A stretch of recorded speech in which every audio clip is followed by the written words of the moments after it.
The Warrabrook Gardens, a mixture of residential, industrial and commercial development, was officially launched this weekend by the Federal Minister for Transport, Mr Peter Morris. Mr Morris said the federal government's new package for first home buyers would bring the homes of Warrabrook within reach of many Newcastle couples. Along with the response to the first release of residential land, there has also been strong interest in the first stage of light industrial development. The special long weekend of entertainment continues at Warrabrook today for those who want to find out more about the land offer.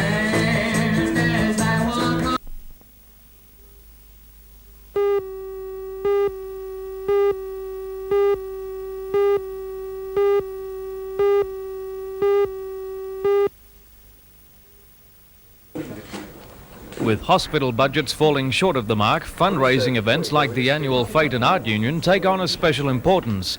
The Helping Hands Committee in the past has helped the Royal Newcastle Hospital purchase equipment not included in the budget but needed just the same. Today, fundraisers from each department were introduced to the hospital's executive, Dr. Caro. Special incentive prizes have been offered, such as a trip to New Zealand. What piece of equipment do you wish to buy? We wish to purchase an ultrasonic machine for paediatric and investigations of newborn babies with heart conditions. How much does a piece of equipment like that cost? $24,000. Are you confident that the Art Union will achieve that this year? We're hopeful, yes.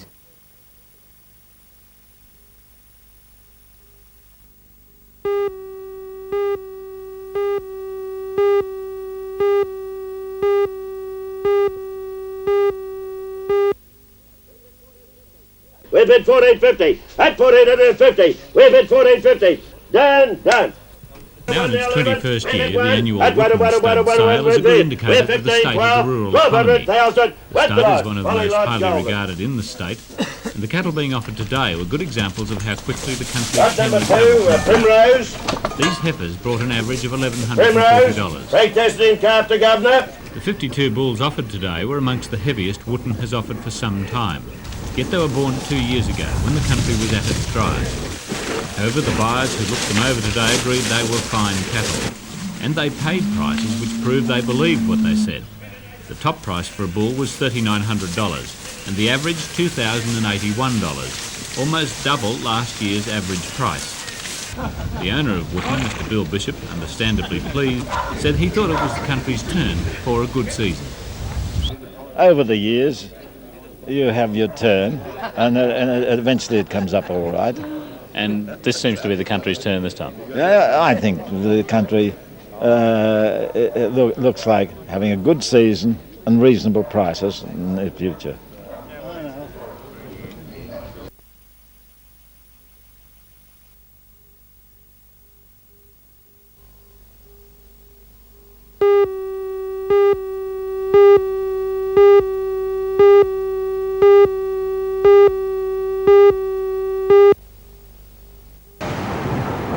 Practical instruction began at Horseshoe Beach near Nobby's with a group involved in the finer points of ski paddling. The instructor in this case was Surf Clinic Coordinator Greg Jarmain.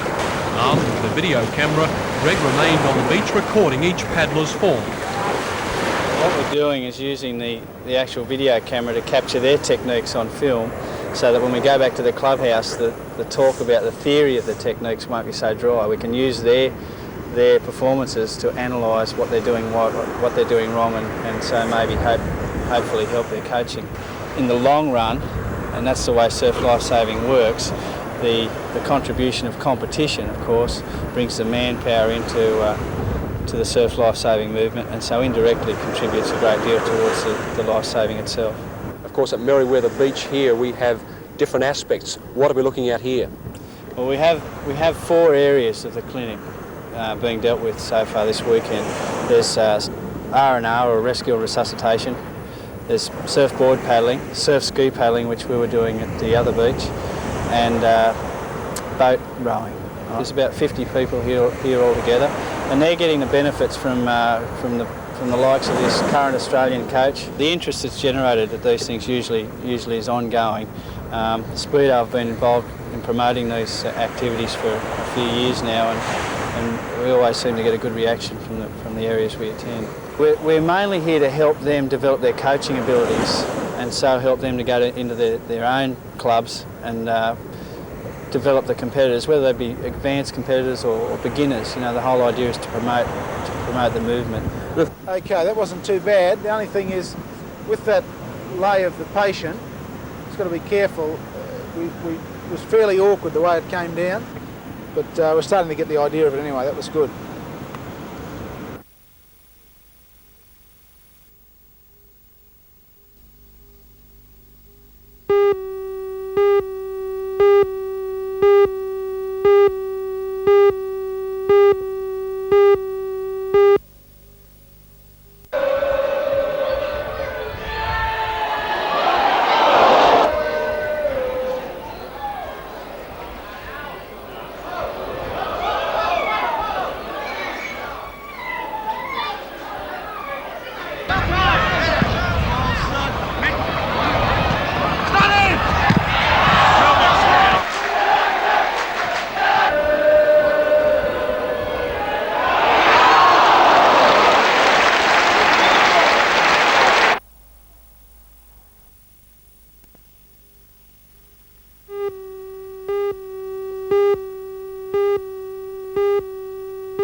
It had to come, a chess robot, and it's obvious he's not in the business of making friends.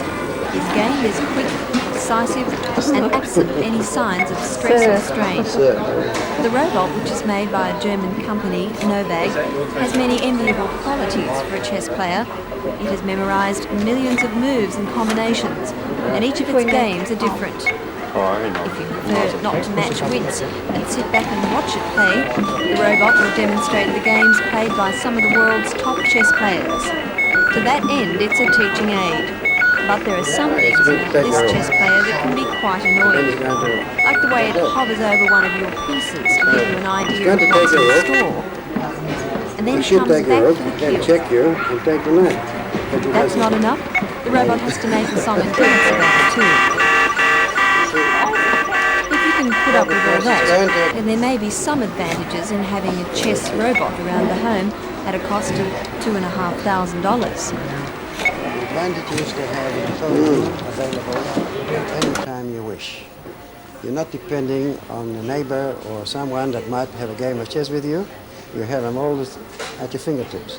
But does it lose? Does it make mistakes? Of course it makes mistakes. Everybody does. It is computed by David Kittinger, one of the top people in the world, but even David Kittinger makes mistakes. He's a bad loser. If he put the emotions on, he'll just wipe the board with pieces. And if he has the advantage of game...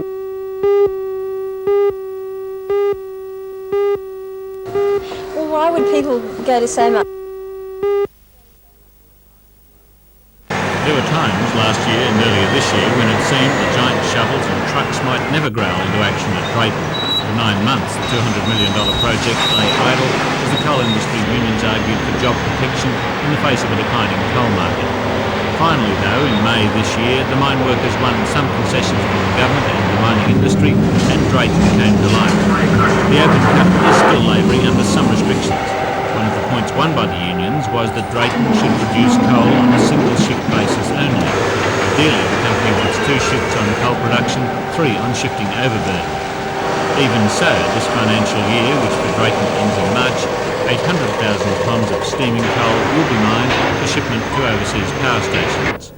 Today's official opening brought 600 guests to the mine, including many of the present 270 employees and representatives of the companies which put up the money for Drayton: CSR, Shell, the AMP Society, Japan's Mitsui Mining and Korea's Hyundai. At the opening ceremony, Mr. Ran expressed his sympathy to Korean visitors over the killing in Rangoon of members of the Korean cabinet.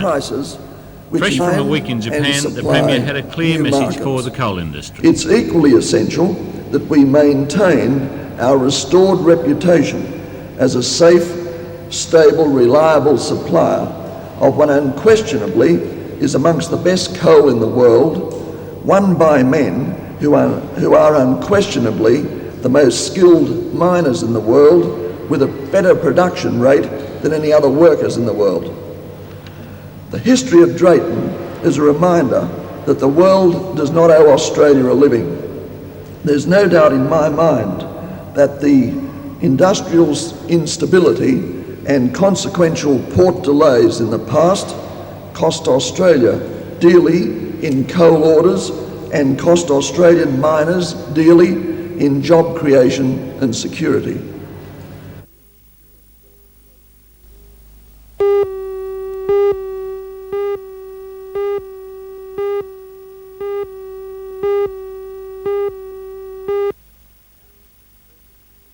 Now in its 21st year, the Wootton Stud...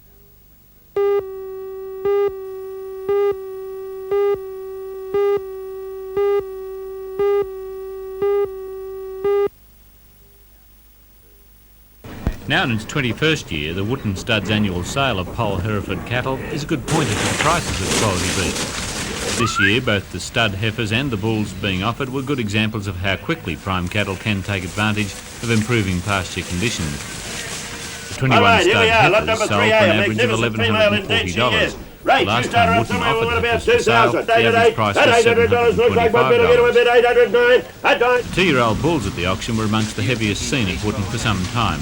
Wootton's owner Bill Bishop said the drought had meant the cattle learnt to fend for themselves. They were born in a drought time and reared in a drought time, and they've had to look after themselves. But it's really been quite a good effect on them. They look great. Yes, they've coped with the conditions quite well, and the quality probably helps them a bit. Buyers appeared to agree with Mr Bishop's estimation. 50 stud bulls sold for an average of $2,081, a dramatic increase on last year's average price of $1,097. The top price paid for a bull was $3,900.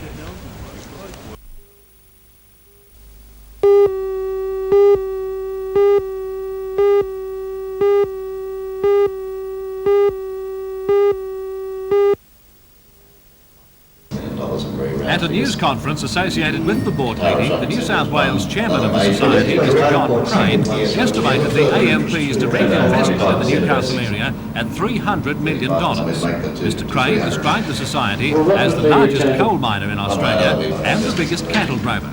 Locally, AMP has direct interest in the Bayswater and Drayton coal mines, and on the cattle side owns Tea Gardens Estate. Other large investments in the area include a stake in Tomago Aluminium and ownership of the Garden City Shopping Centre. While Mr Crane could not say what specifically the City Council would be doing with the $500,000 loan, he was happy to give other details about it. It is for 10 years. Interest is payable half yearly in arrears. Interest rate fluctuates with the local interest rates as they do up and down the country, largely under legislation. It will be the 4th loan in force. There are 3 others in force, with expiry dates running as far forward as the year 2012. But how does this latest $500,000 loan compare with the values of the others? It's much largest? In terms of dollars, it's much the biggest.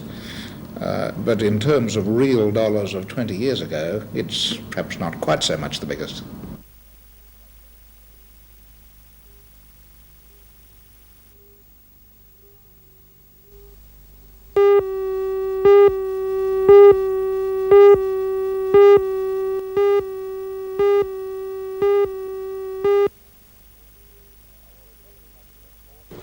Well, there's not too much in it for them, John. They will virtually be relegated to a similar competition as Wollongong are currently playing, but we believe this will be beneficial to the paying public and the rugby league followers in Newcastle. There's little doubt the local crowd love the big time. Attendances at 3 of this year's big matches, including the early season Newcastle Parramatta Challenge, crowds exceeded 15,000. On the other hand, over the past 3 or so seasons, club football in Newcastle has experienced dwindling attendances.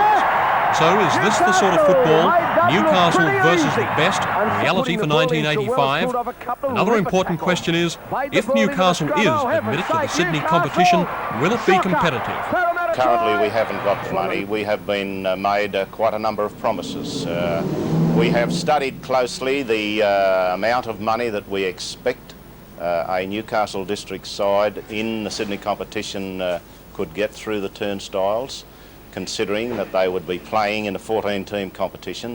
Some $600,000 to $700,000 would be available for this particular side, which is quite a substantial sum. Would put a very good side on the paddock.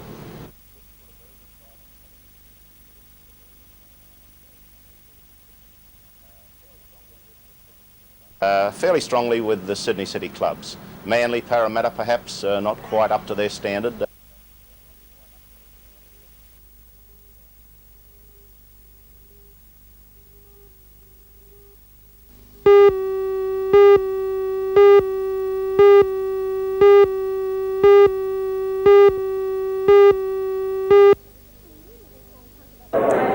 The newly reformed Hunter Valley Theatre Company has been in the public eye only a month or so, but already it shows signs of being a very different company to the previous one, both in the use of a great variety of actors, both from Newcastle and elsewhere, and also in a very strong commitment to Australian theatre.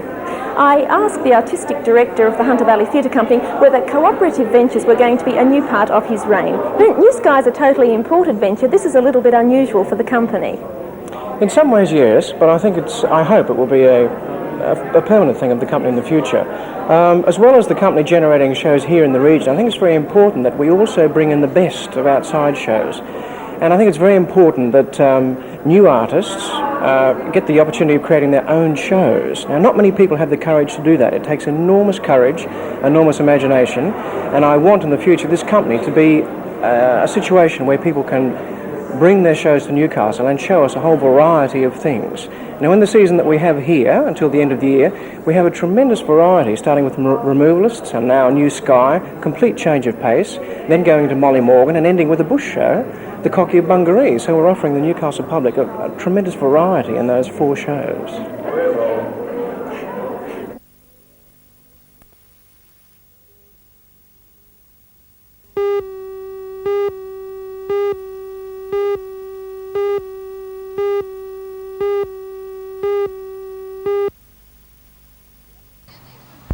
The accident happened at about 3:30 yesterday afternoon at the construction site of the new Catholic High School at Burrigal. Police say the workman, Anthony Dennis Carolyn, was standing on a culvert which was on top of these 2 other cement drains. Each culvert weighs about 3 tonnes, but police say the weight of the workman caused the culvert to topple.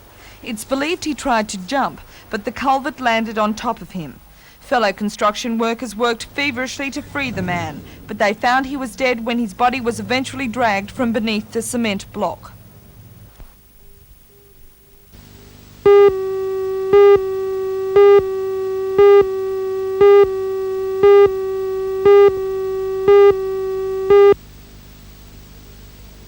It's hard to describe Noah's Ark in any other terms than a community celebration, because literally hundreds of people are involved in the presentation of this beautiful and moving opera. From the opening moments when the audience joined in the first hymn of supplication to the final stages when the animal chorus trooped out of the cathedral 2 by 2, it was an atmosphere of great emotion. Benjamin Britten's magnificent and majestic music, the riot of colour from James Bennett's magnificent mask and design work, and Ulrich Burstein's strong command of his young orchestra, all these things gladdened the heart. There were many moments to savour, particularly the slow unfurling of the huge rainbow to tell Noah that his journey had ended, and Mrs. Noah's scolding refusal to get into the ark. This was a robust and commanding performance from Irene Waugh.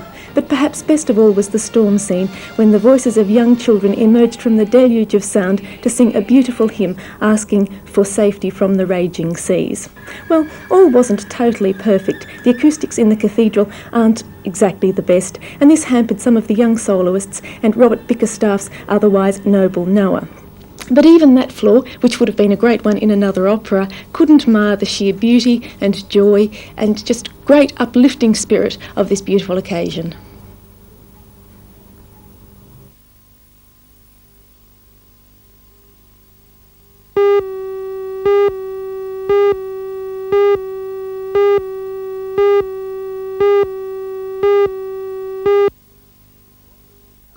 The Cooperative Housing Societies Association is holding its 46th annual conference in Newcastle, but there are no green dragons or rocks or other familiar trademarks in sight. The permanent building societies are nothing to do with the cooperatives. The co-ops, which used to be called terminating building societies, are non-profit organisations which exist as a community service. They loan government and institutional funds at low interest to low-income families. However, many who could qualify for such loans seem unaware of the existence of the co-ops. That has been a major problem. We're trying to overcome that in direct community promotion. At the moment we have a promotion in one of the shopping centres in Newcastle, open today. We have plans to run a number of shopping centre promotions in Sydney. We have approached the state government for funds to run a series of seminars around the state, but we're taking a very positive role towards making the community more aware. You're convinced that the societies will still have funds available in the long-term future?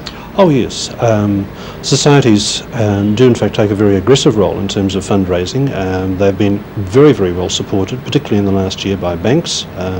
Lending by banks to societies was up by some 30-odd%. Some of the banks raised their lending by over 100%. Now they take a positive view of what we're doing, and in turn I think we can be encouraged by that as far as the future is concerned.